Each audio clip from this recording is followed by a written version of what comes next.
Terror on a winter night. Thousands of years ago, there was a beautiful and peaceful town in China. The people of this town were hardworking. After work, they would gather every evening to relax and narrate stories. During the summer season, the young and the old stayed outdoors till sunset. It was time for fun and frolic youngsters pranced around in the fields and meadows. Little children sat on their grandparents' lap, reciting rhymes and singing songs. The winters were very cold. Most people spent it indoors, warming themselves at the fireside. They drank pots of hot tea or warm wine to keep themselves warm. Then, on a very harsh winter day, something terrible happened in the town. It happened in the only inn in the town which was full. How this hot tea revives one in this cold winter. I couldn't travel further without it, commented a trader. Yes, I know. I had a difficult time finding my way to the inn in this snow, said another man. A teacher chipped in on my way back from the school. My foot got stuck in the snow. When I tried it to lift it out, it only sank deeper. I panicked. Just then I found a pole nearby and I used it to save myself. Thus, the men in the warm inn cheerfully exchanged their experiences. Suddenly, there was a loud noise. Before they knew what was happening, a huge monstrous looking beast crashed into the inn. It fell on the chatting men and killed all of them before they could even take a good look at it. Only one young boy survived the attack. He had been so frightened on seeing the monster that he had fainted and fallen off the chair. As he had landed under the table, the monster had not noticed him. The entire town was horrified by this incident. The people grew bitter and angry at the loss of so many dear ones. They set up search parties to catch the monster, whom they called the Nine.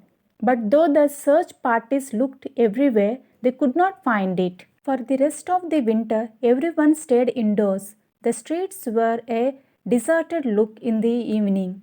The doors and the windows of all the houses remained firmly closed and locked from inside. Spring came and they jerked the town back to life. The fields were a lush green once again. Tiny colorful blossoms nodded their heads in the cool spring breeze. Animals and insects darted all over the place. Now the people came out of their houses. It was time to sow seeds in the fields. As time passed, the people forgot all about the monster and resumed their daily routine. When winter came next, with snow and blizzards, once again the inn in the town was full of people who had gathered for a little warmth and cheer. But alas, once again disaster struck the town. The monster came and killed everyone in the inn. All that is, except one man. He confirmed that the monster he had seen that day was the same as the one described by the boy the previous year. The town was now burning with anger. We must do something about this. We cannot allow a monster kill our people year after year, said the headman. The people then went to the wise man for advice. The wise man said, "Did you notice that on both occasions the Nine attacked us only towards the end of the winter? Let us be ready for it next year." "How should we prepare to face the monster?" a young man asked the wise man. "The color red repels evil. Red banners disturb all creatures. Also, booming sounds break one's confidence. Firecrackers frighten everyone. Now you know how to prepare yourself," replied one wise old man. When the next winter came, the people of the town were ready for the Nine.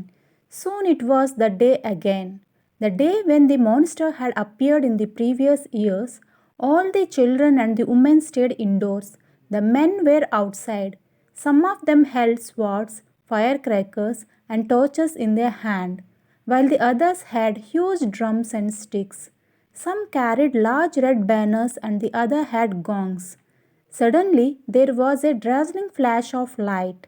A loud blood curdling roar followed. The Nine had arrived.